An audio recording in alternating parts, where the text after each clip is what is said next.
श्री कृष्ण शरणम मम।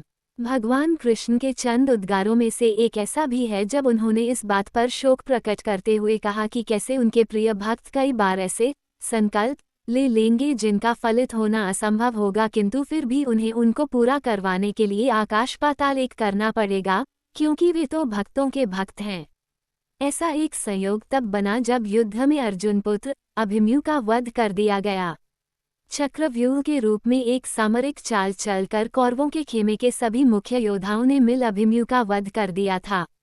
इस कूट चाल की योजना 100 कौरवों की इकलौती बहन दुशाला के पति जयद्रथ द्वारा सुझाई गई थी। अभिमन्यु की मृत्यु के उपरांत अर्जुन ने अगले दिन का सूर्यास्त होने से पहले जयद्रथ का वध करने और ऐसा न कर पाने की स्थिति में स्वयं का आत्मदाह करने की शपथ ले ली। उस रात कौरव बहुत प्रसन्न होकर जश्न मना रहे थे, क्योंकि उन्हें विश्वास हो चला था कि उन्होंने युद्ध जीत लिया है। वे सब मिलकर अगले दिन जयद्रथ को अपनी सेना के बीच में छिपाने की योजना बनाने लगे ताकि अर्जुन उन तक पहुंच ही न सके, और यह भी कि यदि किसी प्रकार अर्जुन जयद्रथ को मारने में सफल हो भी जाते हैं तो उनके पास एक और सर्वश्रेष्ठ युक्ति थी। जयद्रथ के पिता एक संत पुरुष थे और उन्होंने अपने पुत्र को वरदान दिया था कि जो कोई भी जयद्रथ को मारेगा उसके स्वयं के हजारों टुकड़े होकर जमीन पर बिखर जाएंगे। इसलिए कौरव आश्वस्त थे कि इधर अथवा उधर दोनों दशाओं में अर्जुन की मृत्यु निश्चित थी। इस प्रकार अगले दिन भी महाभारत का घमासान जारी रहा, जिसमें अर्जुन अपने तथा जयद्रथ के बीच में दीवार की तरह खड़े किए गए सैनिकों को मारकर जयद्रथ तक पहुंचने के लिए भरसक प्रयत्न कर रहे थे। उस दिन उन्होंने हजारों सैनिकों को मौत के घाट उतार दिया, किंतु फिर भी जयद्रथ तक नहीं पहुंच पाए। जब संध्या की बेला निकट आ रही थी तब भगवान श्री कृष्ण ने, जो हमेशा सत्य के ही पक्षधर थे, अपने सुदर्शन चक्र का उपयोग कर सूर्य देव को कुछ देर के लिए छिपा दिया। उधर सूर्य को डूबते हुए देखकर कौरवों ने ये सोचा कि अब युद्ध विराम का समय हो गया है, क्योंकि सूर्यास्त हो चुका है। उत्सव मनाना आरंभ कर दिया। उस समय जयद्रथ भी अपने ठिकाने से बाहर निकल आया और प्रसन्नचित होकर अर्जुन के सामने खड़ा हो गया।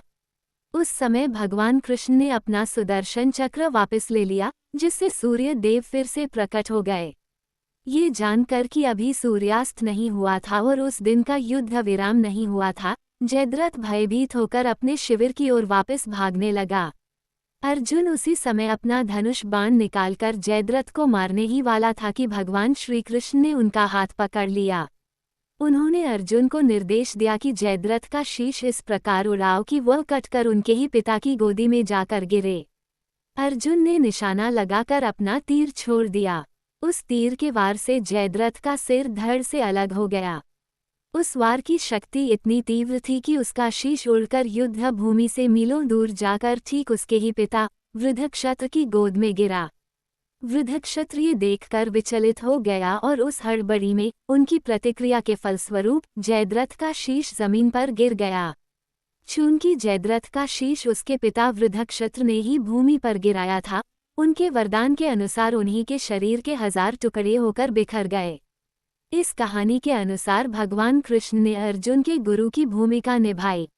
अर्जुन ने जिस लक्ष्य को लेकर शपथ ली थी वह कार्य लगभग असंभव ही था। इसमें समय सीमा तथा ज्ञान की बाधाओं के साथ साथ अर्जुन के शत्रु की रक्षा करने वाली एक शक्ति भी थी। किंतु भगवान कृष्ण ने एक गुरु के रूप में अर्जुन को उत्तम सलाह दी, जिसके परिणाम स्वरूप उन्होंने न केवल अर्जुन को निश्चित मृत्यु से बचाया, अपितु उनके द्वारा ली गई शपथ को भी पूर्ण करवाया। हमारे जीवन में भी यह गुरु का ज्ञान और आशीर्वाद ही होता है जो हमें उन सब असंभव प्रतीत होने वाली दुर्गम परिस्थितियों से पार पाने में सहायता करता है, जो भाग्य हमारे सामने चुनौती के रूप में लाता रहता है। सुख और दुख जीवन रूपी सिक्के के दो पक्ष हैं जिनसे हम बच नहीं सकते, परंतु अपने गुरु अथवा अपने इष्ट, जिसको हम मानते हैं, की कृपा से हम मार्ग में आने वाली रुकावटों से अधिक प्रभावित हुए बिना अपना जीवन अधिक संतुलित ढंग से जी सकते हैं।